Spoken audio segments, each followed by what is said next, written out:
ओम श्री परमात्मने नमः। आत्मोद्धार के साधन, कर्म योग के 5 भेद, पार्ट 2। दोस्तों, तीसरा कर्मयोग है भक्ति सामान्य कर्मयोग। जिस साधन में कर्म की प्रधानता होने पर भी ईश्वर भक्ति की भी प्रधानता रहती है, वह भक्ति सामान्य कर्मयोग है।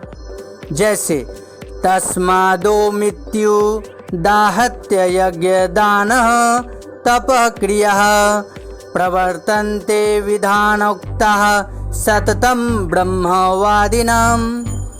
इसलिए वेद मंत्रों का उच्चारण करने वाले श्रेष्ठ पुरुषों की शास्त्र विधि से नियत यज्ञ, दान और तप रूप क्रियाएं सदा ओम इस परमात्मा के नाम को उच्चारण करके ही आरंभ होती है। तदित्यनभिसन्धाय फलं यज्ञ तपः क्रियाः दान क्रियाश्च विविधाः क्रियन्ते मोक्षकांक्षिभिः। तत् अर्थात तत् नाम से कहे जाने वाले परमात्मा का ही यह सब है। इस भाव से फल को न चाहकर नाना प्रकार की यज्ञ, तप रूप क्रियाएं तथा दान रूप क्रियाएं कल्याण की इच्छा वाले पुरुषों द्वारा की जाती है। यहाँ 24वें श्लोक में भगवान के नाम ओम का उच्चारण करके कर्मों को करने का प्रतिपादन है और 25वें श्लोक में कहा हुआ तत् शब्द ईश्वर का वाचक है। इसलिए इन दोनों श्लोकों में कर्म योग के साथ भक्ति का भी मिश्रण है। दोस्तों, ये अध्याय कर्म योग से लिया गया है, अतः हमें गीता के कर्म योग के अध्याय के श्लोकों को देखना चाहिए। इसी प्रकार यतः प्रवृत्ति भूतानां येन सर्वमिदं ततं स्वकर्मणः तभ्यर्च्य सिद्धिं विन्दति मानवः। अर्थात जिस परमेश्वर से संपूर्ण प्राणियों की उत्पत्ति हुई है और जिससे यह समस्त जगत व्याप्त है, उस परमेश्वर की अपने स्वाभाविक कर्मों द्वारा पूजा करके मनुष्य परम सिद्धि को प्राप्त हो जाता है। इसमें कर्म की प्रधानता होते हुए भी ईश्वर की भक्ति का पर्याप्त सम्मिश्रण है। भगवान ने अपने अपने स्वाभाविक कर्मों में भली भांति लगा हुआ मनुष्य जिस प्रकार से कर्म करके परम सिद्धि को प्राप्त होता है, भगवान कहते हैं उस विधि को तू सुन। ऐसा अर्जुन से कहकर उन्होंने यह विधि बताई है। परमात्मा से ही संपूर्ण जगत के प्राणी उत्पन्न होते हैं और परमात्मा सब में व्यापक है, ऐसा समझकर अपने अपने कर्तव्य कर्मों द्वारा भगवान की पूजा करने से परम सिद्धि मिलती है। अतः सबकी सेवा भगवान की ही सेवा है। यो प्राणी मात्र में सद्भाव करके उनकी सेवा रूप ईश्वर पूजा करना, यह भक्ति का भाव है। और सेवा रूप कर्म करना कर्म है। इसमें कर्म की प्रधानता होते हुए भक्ति की भी प्रधानता है, अतः यह भक्ति सामान्य कर्मयोग है। चौथा है भक्ति प्रधान कर्मयोग। जिस साधन में भक्ति की ही प्रधानता हो और कर्म गौण हो, वह भक्ति प्रधान कर्मयोग है। जैसे ये तु सर्वाणि कर्माणि मयि सन्न्यस्य मत्परः अनन्येनैव योगेन माम ध्यायन्त्य उपासते। परंतु जो मेरे परायण रहने वाले भक्त जन संपूर्ण कर्मों को मुझ में अर्पण करके मुझ सगुण रूप परमेश्वर को ही अनन्य भक्ति योग्य से निरंतर चिंतन करते हुए भजते हैं, ओ भक्ति युक्त है, ऐसा कहा जा सकता है। चेतसा सर्व कर्माणि मयि सन्न्यस्य मत्परः बुद्धियोगमुपाश्रित्य मद्दितः सततं भवः। सब कर्मों को मन से मुझ में अर्पण करके तथा समबुद्धि रूप योग को अवलंबन करके मेरे परायण और निरंतर मुझ में चित्त वाला हो। इन दोनों ही श्लोकों में शास्त्र विहित कर्मों का करना तो कर्म है और कर्मों को भगवान के समर्पण करना, उनके परायण रहना तथा अनन्य भक्ति योग से उनको निरंतर चिंतन करते हुए भजना, इनमें भक्ति ही मुख्य है। अतः यह भक्ति प्रधान कर्मयोग है। भक्ति प्रधान कर्मयोग के भी 2 भेद हैं। पहला भगवदर्पण, दूसरा भगवदर्थ। भगवद अर्पण कर्म वह है जिसमें जो कुछ भी शास्त्र विहित कर्म किया जाता है वह भगवान के अर्पण करके किया जाता है। यानी यह सब कुछ भगवान का है, मैं भी भगवान का हूँ और मेरे द्वारा जो कर्म होते हैं वे भी भगवान के ही हैं। यूँ समझकर भगवान के आज्ञानुसार भगवद अर्पण बुद्धि से कर्म किया जाता है।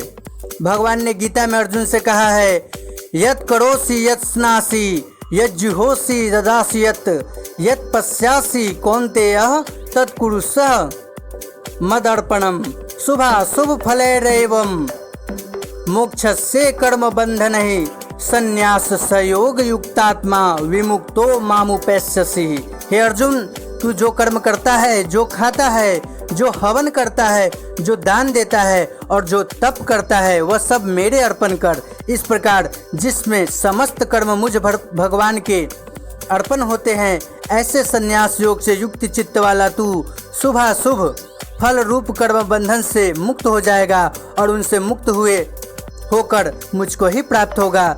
यह भगवदर्पण कर्म है। भगवदर्थ कर्म वह है जो भगवत प्राप्ति, भगवत प्रेम अथवा भगवान की प्रसन्नता के लिए भगवद आज्ञानुसार किया जाता है। जैसे अभ्यासे अप्यसमर्थोऽसि मत्कर्म परमो भवः मदर्थमपि कर्माणि कुर्वणः सिद्धिमवाप्स्यसि। यदि तू उपर्युक्त अभ्यास से भी असमर्थ है तो केवल मेरे लिए कर्म करने के ही परायण हो जा। इस प्रकार मेरे निमित्त कर्मों को करता हुआ भी मेरी प्राप्ति रूप सिद्धि को ही प्राप्त होगा। अब पांचवा और अंतिम है केवल भक्ति योग। जिस साधन में केवल भक्ति ही हो, कर्मों का मिश्रण न हो, वह केवल भक्ति योग है। जैसे अनन्य चेतः सततम यो माम स्मरति नित्यसः तस्याहं सुलभः पार्थ नित्य युक्तस्य योगिनः। हे अर्जुन, जो पुरुष मुझ में अनन्य चित्त हुआ सदा ही निरंतर मुझ पुरुषोत्तम को स्मरण करता है, उस नित्य निरंतर मुझ में युक्त हुए योगी के लिए मैं सुलभ हूँ, अर्थात उसे मैं सहज ही प्राप्त हो जाता हूँ। यहाँ पुरुषोत्तम क्योंकि भगवान पुरुषों में उत्तम है, इसलिए उन्हें पुरुषोत्तम कहा गया है। अनन्यास चिन्तयन्तो माम ये जनाः पर्युपासते तेषां नित्यभियुक्तानां योगक्षेमं वहाम्यहम्।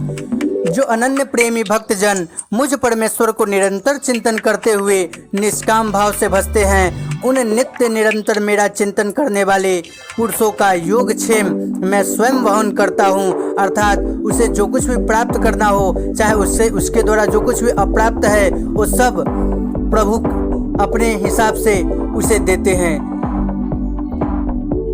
आगे का श्लोक है, मश्चिता मदुत प्राणा बोधयन्तः परस्परं कथयन्तस्य मां नित्यं तुष्यन्ति च रमन्ति च तेषां सततयुक्तानां भजतां प्रीतिपूर्वकं ददामि बुद्धियोगं तं येन मामुपयान्ति ते।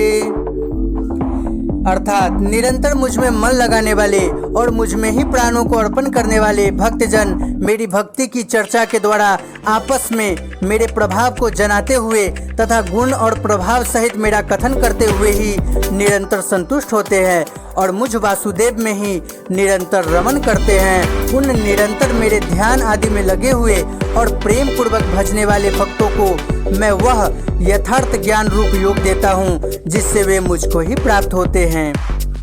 मय्येव मन आधत्स्व मयिं बुद्धिं निवेशय निवसिष्यसि मय्येव अत ऊर्ध्वं न संशयः।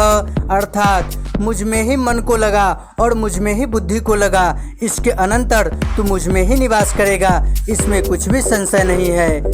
माम च यो अव्यभिचारेण भक्ति योगेन सेवते स गुणान् समित्येतान् ब्रह्म भूयाय कल्पते। अर्थात जो पुरुष अव्यभिचारी भक्ति योग के द्वारा मुझको निरंतर भजता है, वह भी सत्व रज तम इन तीनों गुणों को लांघकर सच्चिदानंद घन ब्रह्म को प्राप्त होने के लिए योग्य बन जाता है। मन मनः भव मद्भक्तो मद्याजी माम नमस्कुरु मामे वैश्यसि सत्यम ते प्रति जाने प्रियोसि में। हे अर्जुन, तू मुझ में मन वाला हो, मेरा भक्त बन, मेरा पूजन करने वाला हो और मुझको प्रणाम कर। ऐसा करने से तू मुझे ही प्राप्त होगा, यह मैं तुझसे सत्य प्रतिज्ञा करता हूँ, क्योंकि तू मेरा अत्यंत प्रिय है। उपर्युक्त श्लोकों में यज्ञ, दान, तप आदि कर्मों का उल्लेख नहीं है। केवल अनन्य और निष्काम भाव से निरंतर भगवान का चिंतन करना, उन्हें प्रेम पूर्वक भजना, उनके गुण प्रभाव का कथन करना, मन बुद्धि को उन्हीं में लगा देना एवं उन्हीं की उपासना करना आदि का ही वर्णन है, जो सभी भक्ति के ही वाचक है और उन सब का फल भगवान की प्राप्ति है। गीता में भगवान ने अर्जुन को निमित्त बनाकर सारे संसार के लिए ही अपनी अनन्य भक्ति का निरूपण किया है। इन श्लोकों के सिवा केवल भक्ति विषयक और भी बहुत से श्लोक गीता में मिलते हैं। ऊपर कर्मयोग के जो 5 प्रकार बतलाए गए हैं, उनमें से किसी एक का भी साधन करने से मनुष्य को परमात्मा की प्राप्ति हो सकती है। यही नहीं, इन 5 प्रकार के जितने भी श्लोक ऊपर बताए गए हैं, उनमें से किसी भी एक श्लोक के अनुसार अपना जीवन बना लेने पर परमात्मा की प्राप्ति हो सकती है। फिर जो अपने अधिकारानुसार संपूर्ण गीता के अनुकूल ही अपना जीवन बना लेता है, उसको परमात्मा की प्राप्ति हो जाए, इसमें तो कहना ही क्या है। इस कर्मयोग के अतिरिक्त ज्ञान योग के द्वारा भी परमात्मा की प्राप्ति होने के बहुत से श्लोक गीता में है, किंतु यहाँ उसका प्रकरण न होने से उनका उल्लेख नहीं किया गया। यहाँ तो कर्मयोग द्वारा परमात्मा की प्राप्ति होने का ही दिग्दर्शन कराया गया है।